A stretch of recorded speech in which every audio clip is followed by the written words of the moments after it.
this music is by Charlie XCX, BTS, and Willow. So I just wanted to give them their credit. You know, like that's their songs. It's just about 4 of their songs on repeat. Hey everyone, this is episode 4 on how to do real magic. Also, this is accessible to anybody, any belief system. Now this one is on how to do the lesser banishing ritual of the Pentagram. I'm going to go over a lot of stuff. It's going to be very like casual and teachy the way that I do it. And part of that is kind of a lesson in itself. Some people say like, you can't disrespect your circle, you know, or like also I've even had myself where I lose my train of thought while I'm doing these and I feel like I need to restart. But I really think that intention is what matters, and I really think that, well, with that one, like time and space doesn't even exist, so like it can all be connected, and you just want to believe that it works, especially because it does seem that the power comes from that belief potentially. So what's cool about this is, even if you are Christian, this one is completely Abrahamic. It's Kabbalistic, so I don't even have to convince you. Like it's a Hebrew prayer. You do 4 Hebrew names of God, like so on and so on. But if you are someone who feels more like scientific, I've talked about that in my Fundamentals of Magic video. So honestly, just watch that one and try to understand like how you could see that this is still potentially like a scientific practice. Also, the mindset of chaos magic, it really is intention, belief, feeling that matters. So you just want to charge that energy, have those feelings, and be creative and believe in it. You can modify it even if you want. One time that I do it, I do modify it, you know, because it's at the end it's archangels. So if you want to change that to other entities or you know anything, you can. Or even just the name that you use to charge the pentacles, like that, you can change that to whatever you believe in personally. Also, I usually start with like a prayer, like empower these rituals and things like that. And you can make it clear that you want the ritual to empower, like, or glorify whatever deity you believe in. But you don't have to. And I also wanted to say that I think whenever you do any kind of prayer or ritual, you should include in your intention that all who should benefit from it can receive it. Because hopefully if we all start to incorporate that we want to benefit everyone who should benefit, that we can make a significant change in the world by generating this energy for everybody. One last thing that I forgot to put in the video is that you can do all these things in your head. You don't need tools. Like originally the ritual is done with an athame or a dagger, and I used that crystal. But you can do it in your head, and I actually encourage you to do it in your head because it practices meditation, it practices visualization, and it's way faster to do it in your head. It doesn't require any tools. So another thing about this is going to be something that you do every single day, and hopefully you can kind of see how that is appealing, because to me, like, I feel like this is much more believable and like real deal type of magic compared to like doing a spell once every 4 months or something like that, or like even just to be real, like to want like a love spell, you know what I mean, like, or to want like to manifest like riches. That just feels like amateur league stuff to me. Like, not that there's anything wrong with it, like fire away, but I don't care about earthly desires at all. Like, I'd rather like expand my consciousness and find real power and truth. So hopefully you can see how like maybe you feel like you're looking at something a little more real when I'm telling you like you have to do this every single day. Like, rather than, oh, like just do this and you can have the love of your life. Like, all you have to do is do this, you can manifest $1 billion, you know, like, so I wanted to reiterate with this one that you should be doing research, because I mean, I already said it once, but I just feel like it totally comes up with this one again, because I'm not even sure I'm pronouncing the Hebrew names right. There's a lot of different things you could believe about this ritual or believe in regards to this whole subject.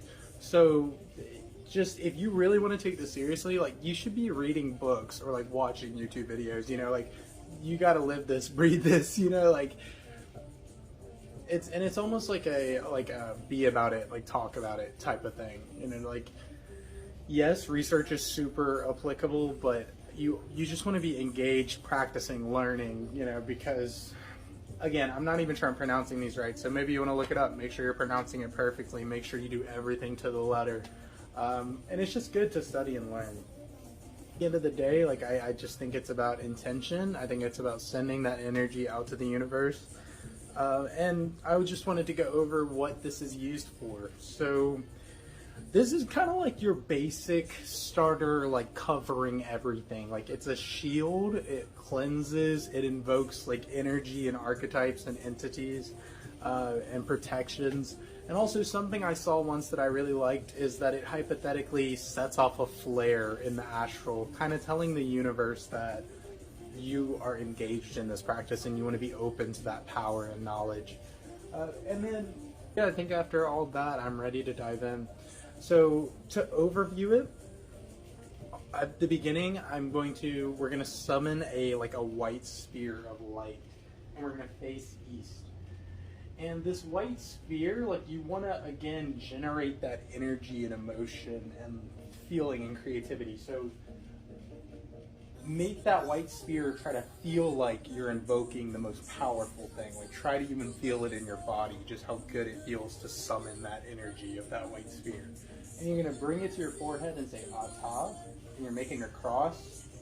So Ata, Malkuth, down all the way to your root, Malkuth, Degebura, Degedula, and then you do a little circle, and it's Leolam Amen. And then I always picture myself coated in gold and like ready to do the ritual.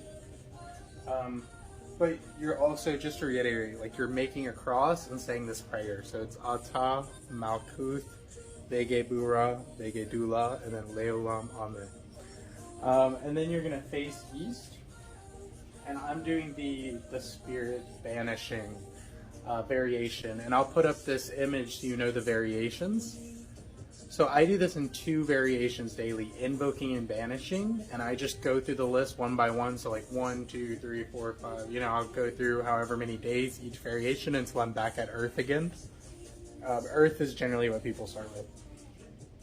So I'm going to be doing one of the banishing spirit ones. So I'm drawing this pentagram because I'm going to make a sphere of pentagrams around me. And you're going to make a lunging motion and charge the pentagram with the name of God. And this one is Yadhe Vave. So I'm just going to mentally say it.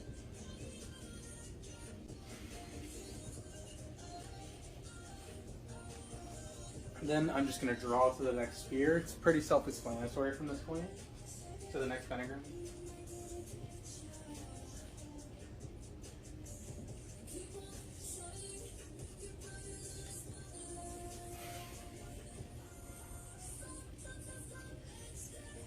And that one is Adonai. So Yadhe Vave, Adonai.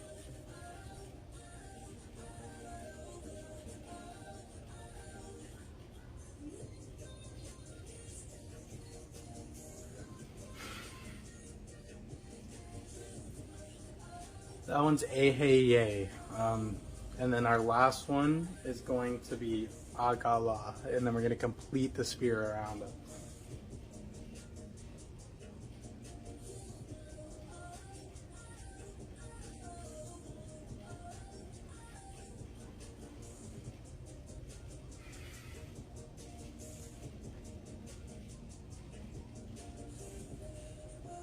So as I'm going to each one of these, I'm vibrating the name, the Hebrew name of God. I'm visualizing white flames going out and charging that whole cardinal direction and like cleansing it, all that power. And you can visualize whatever you want. Like I just kind of do white because that's like what a lot of people say is like that white light. But you can use any color or energy or idea as much as your creativity is the limit.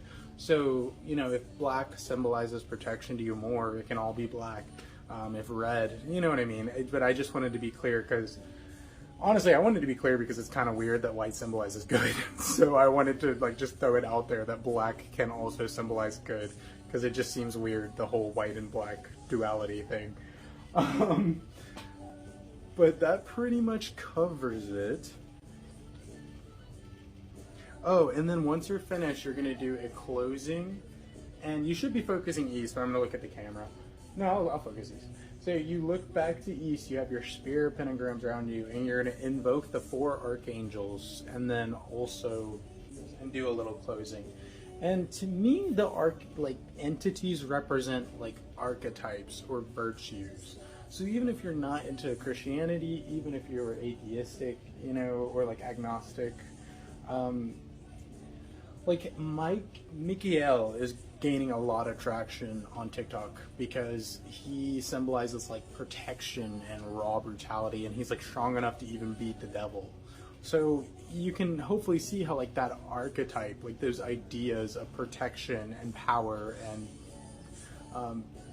protection and power, like you can see how those archetypes have value even beyond like Christianity. And then you can even look up all 4 of them, because all 4 archangels that you're invoking have these archetypes. But it's before me, Raphael, behind me, Gabriel, to my right hand, Michael, and to my left hand, Uriel.